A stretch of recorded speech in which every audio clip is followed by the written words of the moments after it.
Ladies and gentlemen, welcome back to your favorite series on planet Earth, Guess the ELO. In this series, my subscribers bravely submit their chess games, I analyze them, and then I try to guess what playing strength they are. We are 70 plus episodes into this series, and it's been a while since I've uploaded an episode, so I'm back with a very special one. In this episode, I did Guess the ELO live in a theater. Because you see, one of the biggest suspicions about Guess the ELO is that I'm a huge scammer. I'm a fraudster, all right? I know all of the ratings of the players before I see the games themselves. Well, this time I was challenged with 5 games that I have never seen before. I didn't know how they were submitted, who submitted them. And I competed on stage at the MIT Sloan Sports Conference against FIDE Master James Canty, International Master Danny Wrench on the right side, Grandmaster Robert Hessen in the center, the general manager of the Philadelphia 76ers basketball team, Daryl Morey. And I'm going to show you highlights from the stage and guessing, and we are going to jump into the games right now. Now, you may not like this format, and that's fine. I've been doing a lot of Guess the ELO live in theaters while traveling for my book as well. Here we go, okay? So this was game number 1. The MIT Sloan Analytics Sports Conference fan is playing with the white pieces. This is a 5-minute chess game, and we opened up with d4. It was d5. It was a London, so I guessed 1100. Black played knight c6, knight f3, bishop to f5, e3, e6. So far, so good. So far, not a lot of information. But this move on the second move by black, already putting the knight out in front of the c-pawn, right away gave me anywhere from 800 to 1400. Like, the tail ends have been completely narrowed down, right? So we have bishop to f5, e3, e6, bishop d3, bishop d6. And this next move gave me some more information about this position, knight e5. Kind of like a lackadaisical move, like sort of jumping into the middle. Anytime you see these bishops, you really want to avoid taking. You'd like to slide back. We have this trade, and now black just gets really hostile. All right, the blatant disregard for king safety is definitely on display with g5 and f5. White plays h3, which is not a move that makes a lot of sense, but they're trying to safeguard their bishop. Knight to f6. f3 is also not a move that makes a lot of sense, but I guess they were trying to stop this. Queen e7, knight d2, castles, and now we have knight takes c6, losing the game on the spot.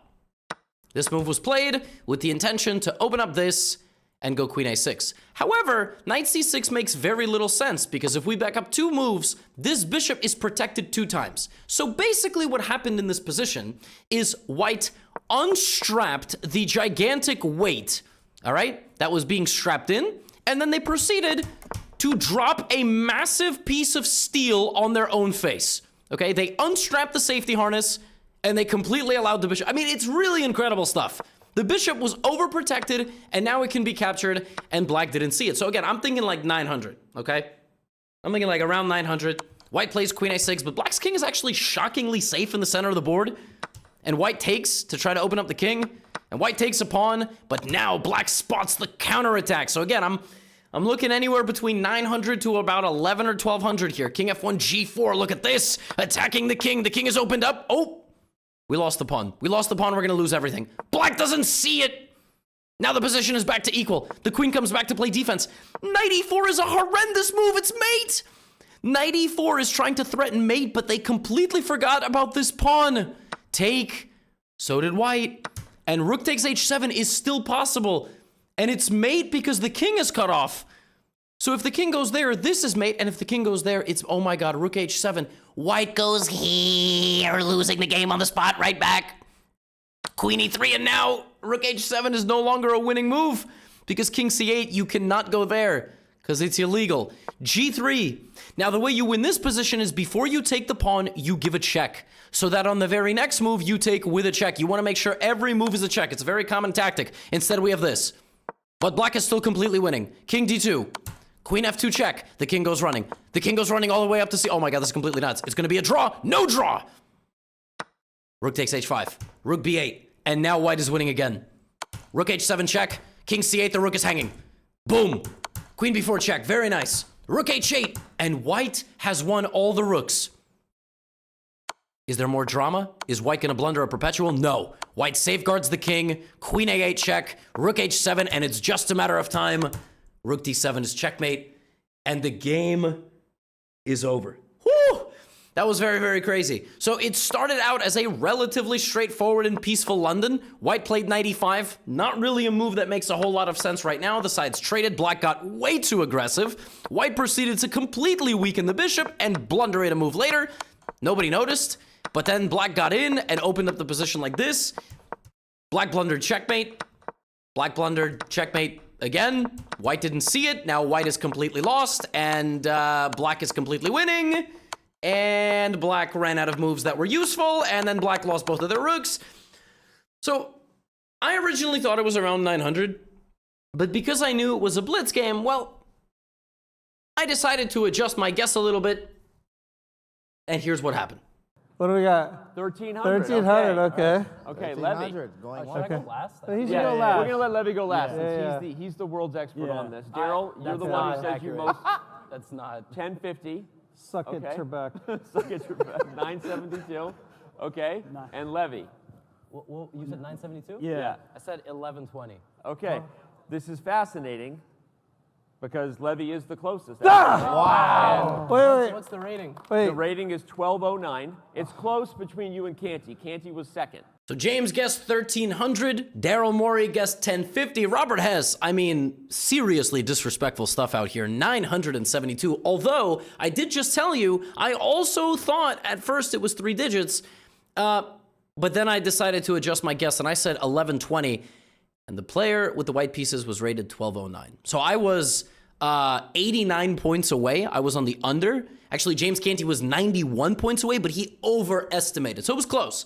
But the reason I made that call, and you normally don't really get into my brain as much when I'm recording kind of live on stream, is I thought there was enough control in the game. There was enough control. Now, that may shock you because of these ridiculous moves, but that's kind of a tough tactic to spot while your queen is hanging, so I sort of forgave that. Then there was a bunch of logical moves, and then, you know, the big mistake again was this sort of continuity. With 2 minutes, 56 seconds, I thought maybe they were 900, but I just thought White did a good job with what they had, and with what they had pretty decent survival instincts.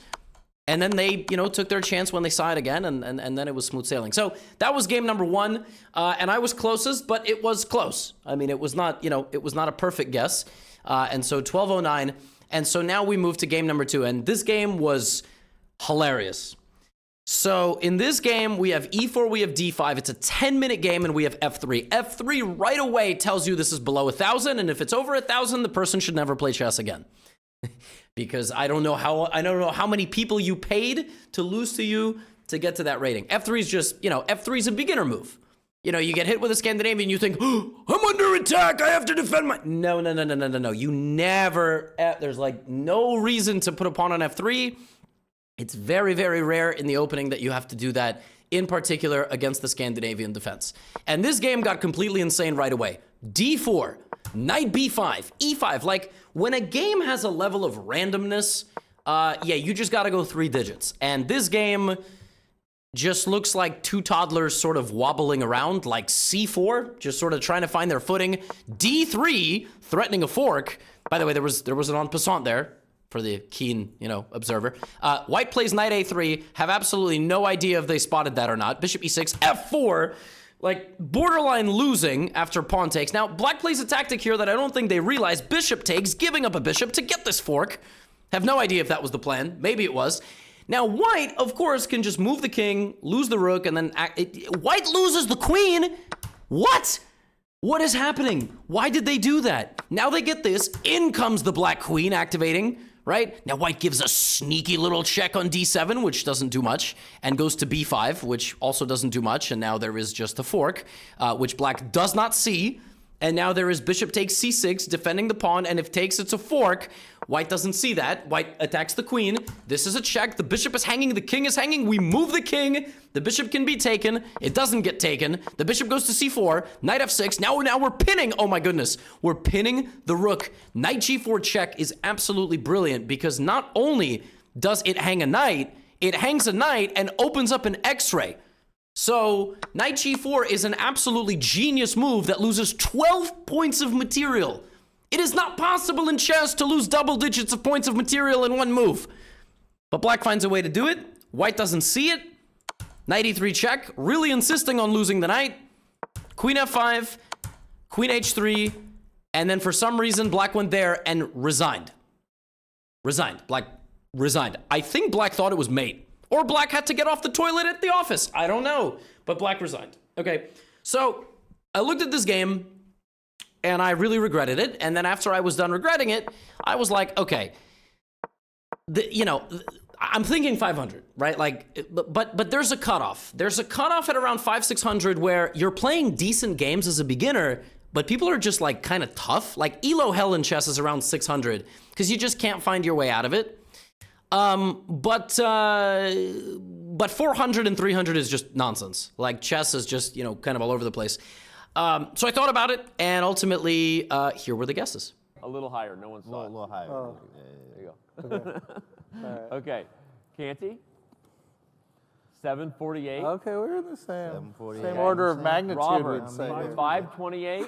Levy. 510. 510. Oh, I'm so worried about my guess now. Once again, Levy is No! the closest. It What's was the answer? 420. Wow. So in theory, Okay, this round, I think everybody was a little worried of offending the person in the audience. And again, chess has nothing to do with your actual intelligence. Like, if you're a chess beginner, just like any sport, you're gonna do dumb things. Like, my basketball elo is probably about 420. If I shot 25 3-point shots, I would make 3 or 4. 5 would be a miracle. I would have a better shooting percent. You know what? I'm not gonna roast anybody in the NBA. So 500 was around the cutoff. And I thought the game, I really wanted to guess in the 400s. I couldn't bring myself to do it. I was closer than everybody, but Robert this time got very close. These folks just got to do their tactics, do some puzzles, stop making one-move blunders. When 80% of the game looks like you're playing air hockey, like, air hockey, bum, bum, bum, bum, bum, bum. Like it's just total chaos. Like you can't, your chess can't look like air hockey. It's got to look at least like Battleship or Checkers. This was complete chaos. And indeed, this player was rated 420. And that's fine. That's completely, it was good entertainment. So I'm 2 for 2. All right. I've been the closest to the elo twice live on stage. This is game number 3, and this was a fascinating game. I think this is the game that we're looking at. So this was D4, and unfortunately, I really wish that the person that found these games didn't just spam Londons. But this time, you'll notice the bishop went back to G3. Remember the first game we analyzed? Very first game, and I already had information because when the bishop went to D6, White didn't play this. So right away, I'm thinking, okay, this is an intermediate. This is like a 1500 level player. Now this is Blitz. So think, you got to compare Blitz and Rapid. Most people Blitz 200-300 points lower than their Rapid, right? So Bishop E2, okay. C5, C3, very nice. Bad move. That's a weird move. C4 is not good in the London because White can very quickly get out of that situation, and does. And now here, for some reason, White doesn't go A4, like it's the most natural follow-up. And Black can't go here because of this. Intermediates know this pattern. White did not. So I'm thinking, okay, 1300. That's what I'm thinking, right? So A6, castles, rook C1, and now I really hate what White does. White trades and has nothing. White has no, why did White put the rook on C1 if they were gonna open the file, right? Very short-sighted decision-making. If you wanted to open up the queen side, why didn't you put the rook on, the rook is a beast on B1, and on C1, this is just rook hatred. You're gonna have to play rook B1. Which White does. Rook B1, right? You gotta... Now, Black is attacking the center. Black is actually, kind of doing exactly what you're supposed to do in a London. We have a massive exchange. And this also gave me information. Strong intermediates at 1600 might keep the tension. Just because you can take doesn't mean you have to. Just because you can take the bishop doesn't mean you have to. But okay, I'm loving this. White is back in the game. By the way, there's a tactic here. There's a pawn pinned to a queen. Bishop takes pawn. So again, I have enough information now where I'm comfortably around that 1300 level. I don't think the tactics are good enough to be 1700. I don't think the decision making has been that good, but now it's definitely a free pawn. What? The fact that White went here again and put a rook again on such a pass, not even rook D1, not even knight D2. You're so worried about the knight, trade the knight. Okay, rook, I wanted to barf when I saw this. A5.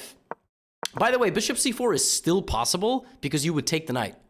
Bishop c4, pawn takes, you wouldn't take the queen, you would take the knight. So white just doesn't see this, right? Rook b6 is a nice idea. It's a nice idea. Black plays a great move. That's a great move. And now black is just totally winning because black got the c3 pawn. Knight went back to b5 for some reason, hanging this. Now black has the pawn on c6, it's very scary. Queen c2, queen b2, knight c3, and white hangs the bishop. White hangs the bishop. I mean, that's, of course you had to move the bishop out of the way and protect promotion.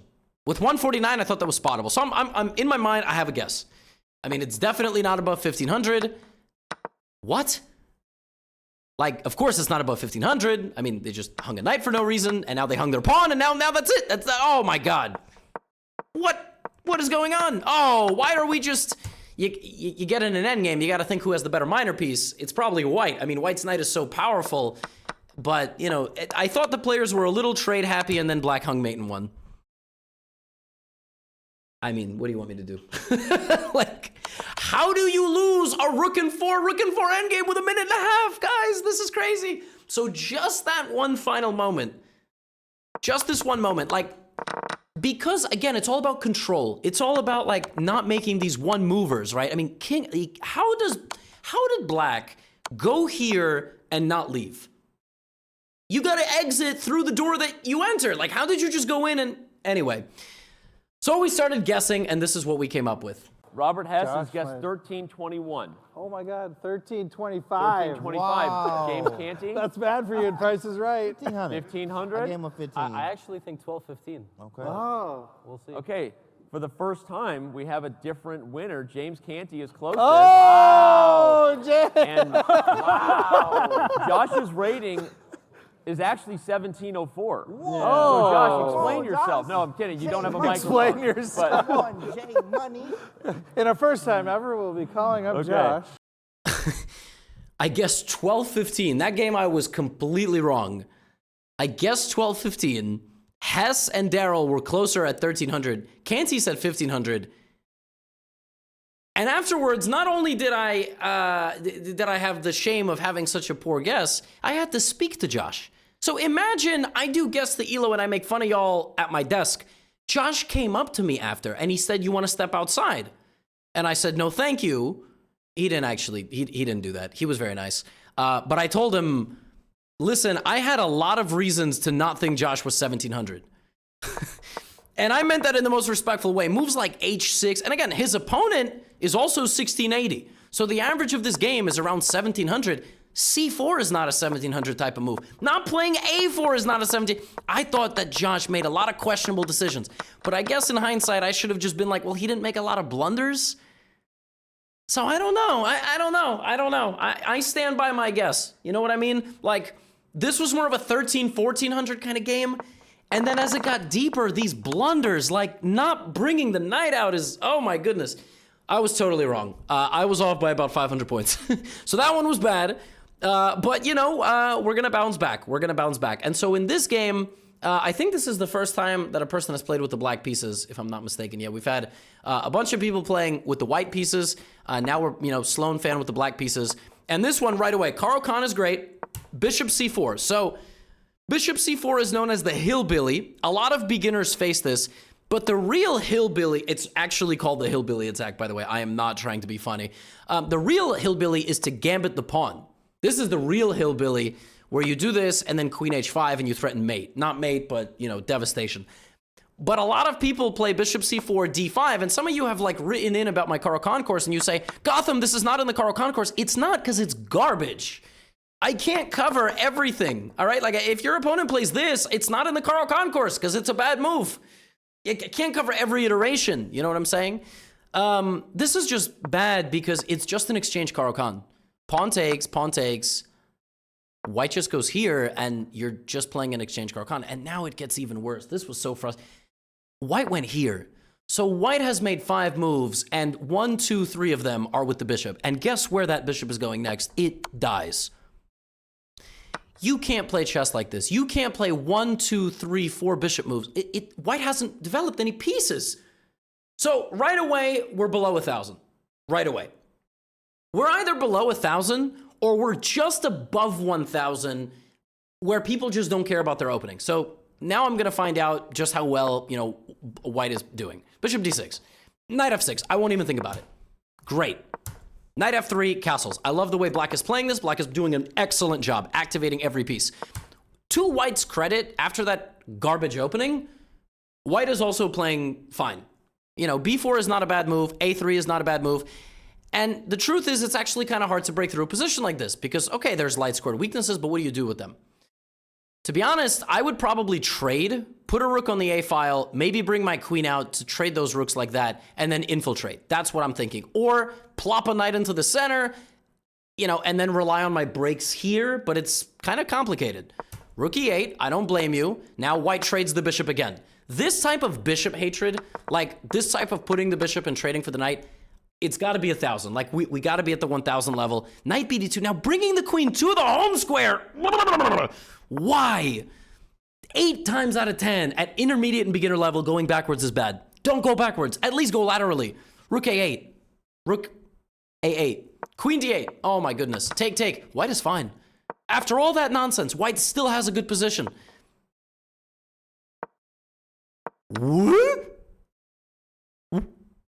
What? And now you hang this. And now white can take this 3 different ways. And also white can trade rooks. White goes here and hangs a fork. Oh my goodness. Great move, by the way, by black. Take this. Queen takes. Now, if I want to attack here, I'm going to go in like this. G5 is bananas. G5 doesn't make sense on any planet. None of the planets, discovered, not discovered, dwarf planets, G5 doesn't even begin to make sense. The queen goes in, which is bad because the rook comes here. Now the queen has to get out. Now the king comes in for some reason. Black hangs a pawn. Bishop goes to f4. Black hangs a rook. What did black expect to happen when the queen went on this diagonal? Why couldn't you just continue I don't know. I have no idea. Queen takes a8. But queen takes c3. Queen f3. You don't trade queens here if you're playing black. Very nice. Now, for some reason, white just hates the rooks. Activate the rooks. You are up a rook. You beginners need to use what you're winning by. No. G3. Bishop e5. Please use it. Barely, but we got there. For some reason, black's king is coming to the party. Knight to b3. We hang our only advanced pawn. Knight goes back. We hang the knight. We don't take the knight. Now, if I'm playing with white here, I'm trading the queens. I'm not even thinking about it. That's another way to do it because it hangs the knight. Queen e4 check. We're going to make a draw. We're going to repeat moves. No draw. Okay, we trading queens. Not even that bad of a move. Rook and bishop versus rook and rook is tough to win. We don't do that. f5. We need 2. Now we go king f6. We're looking at naughty things over here. Okay. And we got to protect our king. We don't. We just don't. We don't do it. The king comes in. Oh my god. Oh my goodness. We're gonna make a draw. Oh my goodness. Oh, he hangs the queen. Now it's a draw because the white king is stuck in the center of the board. King you can't do anything. If you block, I'm gonna go rook c2 and rook d2, and you can't move. Unless you do it this way and hang a queen, which they don't take. And now we go to an endgame and white is completely winning. And what ends up happening in this game is white is no longer completely winning. And now white is completely winning. And white wins all the pawns, but white loses on time. So the game ends in a draw. Utter chaos. Horrendous play in the opening. Zero knowledge of the opening. Then actually a pretty decent game of chess. Okay, decent was a strong word. But, like, before we put the bishop on the d3 square, it was good. It was a back and forth game. Which is why we guessed this. Okay, I'm gonna say 848. Oh, I'm Can I go so next? screwed. Yeah. 843. Wow. Oh man, I'm That's why we're so. both Go ahead. GMs. Daryl. So Daryl. I went 11. 11, 10? okay. I went 11-20. Wow. No way. Okay. Come on. It's gotta Come on, be baby. 800. We've got these guys dialing in. I'm going to let the board reveal. Crazy how close this was. Go ahead. Wow. 84. I win. Ben, are you here? 84. Okay. Very close. I actually have numerical dyslexia. I wanted to guess 884. Can you imagine if I guessed 884 instead of 848? I guessed 848. It was 884. So I was 5 points closer than Robert Hess. Yeah, I think Robert and I were both dialed in on that guess. We definitely knew from around here that probably the ceiling was 1,000, 1,100. And the game was pretty good And, you know, generally 8 and 900s and even 1000s can play at that level and slightly higher. This sequence of moves was kind of at that level, but then the 800 kicks in. Like, right, like, again, incessant wanting to trade the bishops for the knights, hanging the bishop in one move, and then back to air hockey chess. E5, knight takes, total chaos. You hang this, and then for some reason, like, it's pandemonium, but it was not at the level of chaos as the 400 game, and even 600. Like, there was still a bunch of logic behind some of these moves, but it was coupled with completely absurd blunders like hanging this, which is why 7-800 is the logical guess. I actually wanted to go even lower, but I guess this person was in fact 884 with the black pieces there, Ben. And that takes us to our final game of the day. So we're back to the white pieces, and this was a d4 and an England gambit. So again, England gambit could be played by an advanced player, but probably not. But maybe, right? And it's a blitz game, because you don't know. 3-minute game, I play the England gambit sometimes in blitz and bullet. So knight c6, knight f3, queen e7. Okay, white knows what they're doing. Big moment here. Does white know what they're doing? Everybody knows now knight c3. If you don't know the England gambit, that's okay. You're probably a beginner. That's life. You will learn the England gambit. Rook b1, right? Rook b3. Okay, I was really impressed because knight d5 is like one of the best moves. So clearly, white has studied their stuff. Maybe they studied. I mean, it spent them they spent 9 seconds. Now, queen a5 loses the game. Knight d5 simultaneously attacks the pawn on c7 and the bishop, which is why black needs to go back with the bishop to defend the pawn and get out of the way of the knight. They don't do that, and now white is winning. Bishop takes b4, knight takes b4, and you need to take with the knight, and that wasn't the best move, by the way. You should have taken with the knight itself to maintain this diagonal control. The reason this is not winning is because black can attack the knight, which has to protect the rook. You should not pin yourself like this. It's very dangerous. And they do that. Great move. So I'm thinking, okay, we can't be in the 3 digits, because the fact that black even spotted c6 is very impressive. By the way, if you're wondering, c5 also works. Technically not. There's like some ridiculous engine defense here, but it works. So c6, c3, cd5, and now we just play chess. Now we have this, chaos in the opening, knight e7, and keep in mind that after e3, knight e7, if I'm playing white here, I'm just going bishop e2, like bishop e2, bishop d3, and I'm castling. White plays knight d4, which is either genius, because it stops knight c6, or it's a bad move. But after this, bishop e2, knight c6, it's sort of, take, and castles.